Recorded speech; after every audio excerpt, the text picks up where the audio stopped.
Well, the conflict in Syria has claimed over 70,000 lives since it began more than 2 years ago. Hundreds of thousands of Syrians have also fled the fighting. Many are now in camps on or near the border. As recently as last month, some refugees were returning home, but a spike in violence has seen the end of that trend. SBS reporter Luke Waters has been visiting a camp in Lebanon. Nobel Peace Laureate Mairead Maguire's smile is broad as she helps distribute food to children in a refugee camp north of Beirut. But when she ponders the broader situation, her mood quickly changes. People are fleeing here to Lebanon, living in camps where they are living in poverty. It's like the dark ages here. It's a disgrace to the world.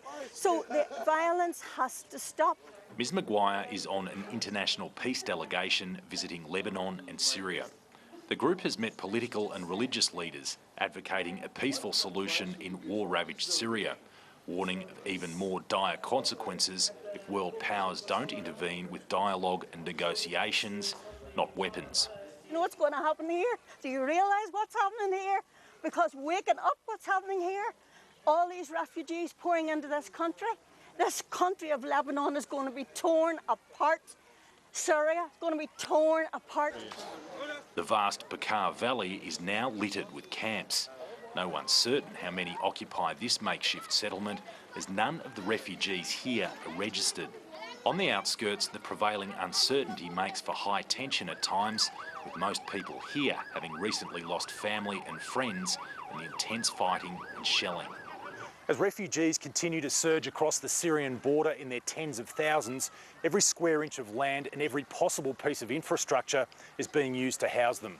Here in Baalbek, Lebanon, even the cemetery is being used as a makeshift camp. But the one-time French military base is doing a remarkable job. What was once a Palestinian camp now also houses Syrian refugees. Organisers encourage occupants to host Syrian families, but the result is even more overcrowding. 15 people from 3 families cram into this small room. Sydney-based priest Father Dave Smith joined the peace delegation and was overwhelmed at the humanitarian effort to cope with inundation. The camp here is just brilliant. I mean, what they're doing, taking in so many people. They got capacity, 4,500, they've taken on an extra 7,500. I mean, they're just bloody geniuses, these people.